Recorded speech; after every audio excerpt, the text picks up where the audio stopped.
Class 9 part number 3 में हमने पाकिस्तान का केस पार्ट नंबर 2 में पढ़ा। ढंग से आप लोगों को समझ में आएगा कैसे सिर्फ डेमोक्रेसी का ढोंग रचते हैं, वहाँ पे लीडर्स चुने जाते हैं, लेकिन रातों रात मिलिट्री कूप जनरल परवेज मुशर्रफ सरकार गिरा देते हैं और आज भी अधिकार हर मिलिट्री लीडर के पास वहाँ पे हैं। अब हम पढ़ेंगे चाइना का केस और मैक्सिको केस। चाइना में क्या है, चाइना पहले आप लोग चलिए मैं बता देता हूँ। चाइना के केस में, चाइना में एक पार्टी चलती है कम्युनिस्ट पार्टी ऑफ चाइना, है ना, साम्यवादी सरकार चलती है चाइना में। किसी भी लीडर को जब इलेक्शन लड़ना होता है ना, तो वहां पे उसे कम्युनिस्ट पार्टी का ही टिकट चाहिए या कम्युनिस्ट पार्टी की ही परमिशन चाहिए तो ही वो चुनाव लड़ सकता है। हम डेमोक्रेसी में सबसे बेसिक चीज क्या कहते हैं कि कोई भी वोट हर पर्सन 18 साल से ऊपर वोट करेगा, 25 साल से ऊपर होगा चुनाव लड़ेगा। ठीक है, कुछ बेसिक कंडीशन है, उसके बाद हर बंदा वोट भी दे सकता है और चुनाव भी लड़ सकता है। लेकिन चाइना में क्या है कि अगर आपको चुनाव लड़ना है तो कम्युनिस्ट पार्टी का मेंबर ही बनना पड़ेगा। तो कितना बड़ा ये एक और नुकसान है वहाँ के लीडर्स के लिए, है ना। तो फिर वही बात कि ये भी आप डेमोक्रेसी नहीं मान सकते किसी भी हाल में, है ना। तो इसमें लिखिए और समझेंगे हम। इन चाइना, इसमें आप लोग केस ऑफ पाकिस्तान लिखा था आपने, अब आप लोग लिखेंगे case of China. In China before contesting elections a candidate needs the approval of the Chinese communist party. A candidate needs the approval of Chinese communist party, full stop. Only its members or members of 8 parties allied in it, only its members or members of 8 parties allied to it are allowed to contest. Only its members or members of 8 parties allied, ALLIED, allied होती है, communist party है पूरी, वहां पे 8 पार्टियां और चलती हैं, छोटी छोटी पार्टियां जिसने सारा समर्थन किसको दे रखा है, कम्युनिस्ट पार्टी को दे रखा है, यानी कि उससे जुड़ी हुई है। तो अगर आपको चुनाव लड़ना है तो या तो कम्युनिस्ट पार्टी के लीडर होने चाहिए या उन 8 पार्टीज के लीडर होने चाहिए। ठीक है, तो यही बात है कि ओनली इट्स मेंबर्स और members of 8 parties allied to it are allowed to contest, are allowed, ALLOWED, allowed to contest, CONTEST। Thus the government is always formed by a communist party. Thus the government is always formed by a communist party. जब ऐसा होगा कि मुझे ticket ही communist party से मिलेगा तो मैं ticket ले भी लूं और जीत भी जाऊं तो फायदा तो कम्युनिस्ट पार्टी का ही होना है। तो इसलिए चाइना में हर बार जीतती कम्युनिस्ट पार्टी है, कोई चॉइस ही नहीं किसी के पास। समझ में आ रही है आपको बात। जैसे मान लीजिए मेरे पास लीडरशिप क्वालिटीज है, मुझे चुनाव लड़ना है, लड़ झगड़ के मैंने कम्युनिस्ट पार्टी का टिकट ले लिया। अब टिकट लिया, जीत भी गया तो कम्युनिस्ट पार्टी जीती, मैं तो ठीक है, मैं जीता, मेंबर बना उसका, लेकिन दबदबा किसका रहा, कम्युनिस्ट पार्टी ऑफ चाइना का ही रहा।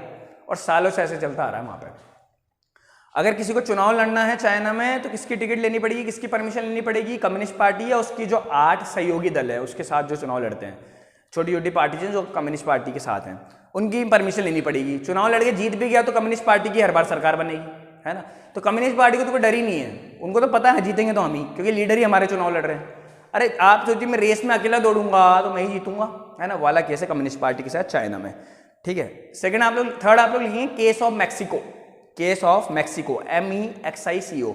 मैक्सिको की केस क्या है भाई, तो इसमें लिखेंगे Mexico become independent in 1930।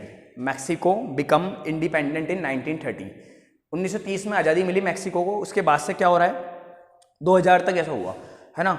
Till 2000 all the presidential elections were won by the PRI. Till 2000 तक क्या हुआ, साल 2000 तक सारे प्रेसिडेंशियल, प्राइम मिनिस्टर नहीं होता मैक्सिको में, प्रेसिडेंशियल इलेक्शंस होते हैं, सारे कौन जीतता था, एक पार्टी थी PRI। क्या नाम था, PRI। इसकी फुल फॉर्म लिखेंगे, नहीं फुल फॉर्म नहीं इसकी, वो है इंस्टीट्यूशनल रेवोल्यूशनरी पार्टी। PRI की वो है इंस्टीट्यूशनल रेवोल्यूशनरी पार्टी, है ना, INSTITUTIONAL, institutional revolutionary, REVOLUTIONARY, revolutionary party, PARTY। अब चलिए, तो अच्छी बात है कि इतने साल, 70 साल हो गए 1930 से 2000 तक और एक ही पार्टी जीत रही है, इसमें कोई बुराई नहीं है। होता है कई बार, शुरुआत में हमारे भी इंडिया में कांग्रेस पार्टी का वर्चस्व था, वही बार बार चुनाव जीतती थी, उन्हीं के प्राइम मिनिस्टर बनते थे। लेकिन यहाँ और वहाँ में डिफरेंस सुनना अब आप आगे। ठीक है, ये पार्टी जीत रही है, इसका लिखेंगे as they employed many corrupt practices and unethical means to win the elections every time. ठीक है, इसमें आप लोगों ने लिखा होगा till 2000 all the presidential election were won by PRI, institutional revolutionary party, as, फिर ब्रैकेट बंद कर देना इसका, फिर लिखना as they employed, EMPLOYED, employed many corrupt practices, CORRUPT, corrupt practices and unethical means UNETHICAL, unethical means to win the elections every time. लेकिन PRI के साथ बाद में पता लगा बहुत बड़ी गड़बड़ है कि ये सारे करप्ट प्रैक्टिसेस, लोगों को पैसा खिला के, लोगों को शराब बांट के, या अनएथिकल यानी कि ऐसी चीज़ें जो चुनाव के लिए, डेमोक्रेसी के लिए बहुत नुकसानदायक है। बिल्कुल भी ईमानदारी से चुनाव नहीं लड़ती है मैक्सिको की पार्टी, और इसलिए बार बार चुनाव जीत जाती है। लोगों को डरा धमका देती है ना, दूसरी पार्टी के लीडर्स को मरवा देती है। ऐसे काम मैक्सिको की PRI करती है, इसलिए हर बार चुनाव भी जीत जाती है। ठीक है, तो ये भी एक डेमोक्रेसी का उदाहरण नहीं है। ठीक है, तो ये दोनों आपके चाइना और मैक्सिको केस हुए। इसमें आप लोग नीचे लिखेंगे अब हम इन दोनों केसेस से सीखा क्या, 2 लाइन में इसको कंप्लीट करेंगे।